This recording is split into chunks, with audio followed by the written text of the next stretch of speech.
Hello everyone, आशा है आप सब बहुत अच्छे होंगे।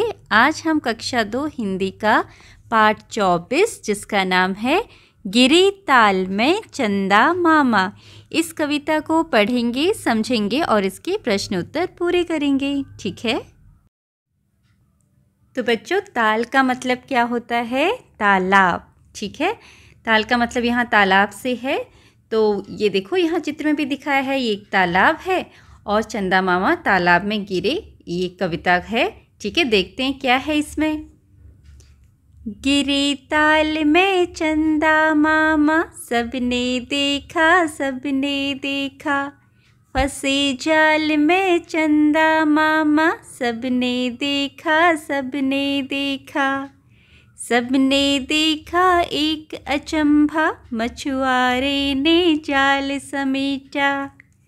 कहीं नहीं थे चंदा मामा, कहाँ गए जी चंदा मामा। तो ये है प्यारी सी कविता जो लिखी है राजेश जोशी जी ने। ठीक है, तो बच्चों, इस कविता में बोला गया है कि गिरे ताल में चंदा मामा। इसका मतलब है कि चंदा मामा ताल में गिर गए।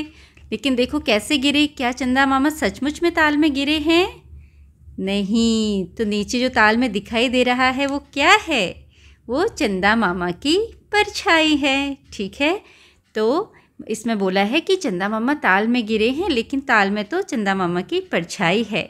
सबने देखा सबने देखा, सबने ताल में चंदा मामा को देखा, मतलब उनकी परछाई को देखा। फंसे जाल में चंदा मामा, सबने देखा सबने देखा। और सबने क्या देखा कि चंदा मामा जाल में फंसे हैं। तो देखो यहाँ पर एक जाल दिखाई दे रहा है आप सभी को, ये जाल है और ऐसा लग रहा है चंदा मामा जाल में फंस गए हैं। सबने देखा एक अचंभा, अचंभा मतलब हैरानी वाली बात, आश्चर्यचकित होने वाली बात। ठीक है, एक अचंभा, क्या देखा? एक आश्चर्यचकित होने वाली बात, अनोखी बात। मछुआरे ने जाल समेटा। मछुआरा कौन होता है? मछली पकड़ने वाला। ये मछुआरा है जो जाल से मछलियों को पकड़ता है। तो जब मछलियों को पकड़ता है ये मछुआरा, क्या करता है? पहले जाल फेंकता है और जब मछलियां उसमें फंस जाती हैं उस जाल को समेटता है, एक साथ इकट्ठा करता है। ठीक है, और मछुआरे ने जब यहाँ पर जाल समेटा, कहीं नहीं थे चंदा मामा। तो चंदा मामा जो ताल में गिरे थे वो तो इस जाल में थे ही नहीं, वो तो इस जाल में फंसे ही नहीं। वो क्यों नहीं फंसे बताइए? क्योंकि वो असली में चंदा मामा तो थे नहीं, वो उनकी परछाई थी, वो चंदा मामा की परछाई थी। ठीक है, तो कहीं नहीं थे चंदा मामा, कहाँ गए जी चंदा मामा। तो चंदा मामा कहाँ गए? वो तो आसमान में है। ठीक है, और जो ताल में पड़ रही है वो उनकी परछाई है, जो हमें ताल में दिखाई दे रही है वो चंदा मामा नहीं बल्कि उनकी परछाई है। इसलिए जाल में चंदा मामा नहीं दिखे, नहीं फंसे। तो ये है प्यारी सी कविता। चलिए देखते हैं आगे क्या है। शब्दों का खेल। कविता में अचंभा शब्द आया है। कविता पढ़कर अनुमान लगाइए कि इस शब्द का अर्थ क्या हो सकता है। अचंभा मतलब हैरानी वाली बात। ठीक है, हैरान होना। अभी आपको कविता में बताया अचंभा होना, अचंभित होना, है ना। अचंभा मतलब यहाँ आप पर आप बोल सकते हो हैरानी। ठीक है, आश्चर्य होना, आश्चर्य होना, हैरानी होना या आश्चर्य होना। ठीक है, यहाँ आप होना लिख सकते हो। तो अचंभा का अर्थ हैरानी होना या आश्चर्य होना। आगे है, नीचे दी हुई किस वाक्य में अचंभा शब्द का सही इस्तेमाल हुआ है। अब देखो अचंभा शब्द कहाँ पर हमें सही लगता है। यह देखकर अचंभा हुआ कि सूरज प्रकाश देता है। बच्चों, अचंभा या हैरानी तब होती जो कोई अलग सी बात होती है ना, उसको देखकर हमें हैरानी होती है। लेकिन सूरज प्रकाश देता है, सूरज रोशनी देता है, ये कोई अलग सी बात है? नहीं, सूरज तो हमेशा प्रकाश ही देता है ना। तो इसमें कोई हैरानी की बात नहीं है, आश्चर्य की बात नहीं है। चलिए आगे देखते हैं। यह देखकर अचंभा हुआ कि चांद रात में दिखता है। क्या ये कोई हैरानी की बात है कि चांद रात में दिखाई देता है? नहीं, क्योंकि चांद तो रात में ही दिखता है हमेशा। ये तो एक साधारण सी बात है। आगे देखिए, यह देखकर अचंभा हुआ कि आधे मैदान में बारिश हुई और आधा मैदान सूखा था।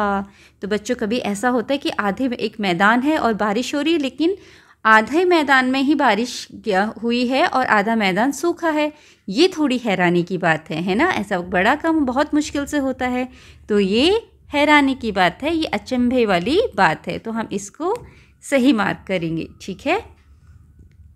आगे है, इस कविता में चंदा मामा की जगह पर सूरज दादा कहकर इस कविता को पढ़िए, अपनी नई कविता को कॉपी में लिखिए। तो ये तो बड़ा अच्छा प्रोजेक्ट है आप लोगों के लिए। इसमें क्या बोला है, जो ये कविता है हमने अभी पढ़ी, इसमें जहाँ भी चंदा मामा लिखा है वहाँ पर आपने क्या बोलना है, सूरज दादा, ठीक है, सूरज दादा।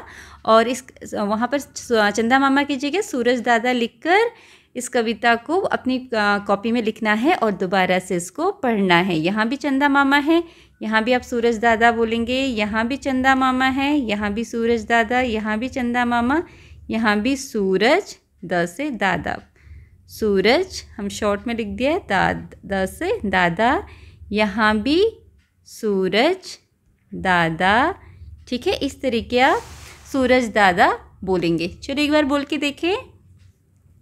गिरे ताल में सूरज दादा, सबने देखा सबने देखा, फंसे जाल में सूरज दादा, सबने देखा सबने देखा, सबने देखा एक अचंभा, मछुआरे ने जाल समेटा, कहीं नहीं थे सूरज दादा, कहाँ गए जी सूरज दादा। तो देखा, इस तरीके से आपने भी ये कविता को गाना है, ठीक है। चलिए आगे बढ़ते हैं। मिलकर पढ़िए, क्या है ये, चांद की रोटी पानी में आई, मछली फिर भी खा न पाई। तो इसमें बोला गया है जो चांद की रोटी है वो पानी में आई। अब चांद वाली रोटी पानी में आने का क्या मतलब है, ये क्या होगा, चांद की रोटी बोला गया है इसको, है ना। लेकिन मछली इसको फिर भी खा नहीं पा रही है। मछली पानी में है और उसे लग रहा है कि मैं इसको रोटी को खा लूँगी, लेकिन वो खा नहीं पा रही है।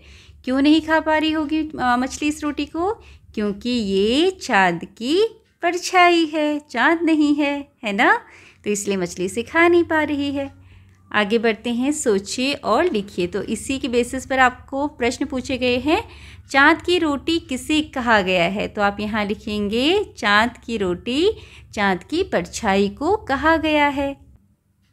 तो बच्चों आप इस तरह से उत्तर लिखेंगे, चांद की रोटी चांद की परछाई को कहा गया है, ठीक है। आगे है, मछली चांद की रोटी क्यों नहीं खा पाई होगी।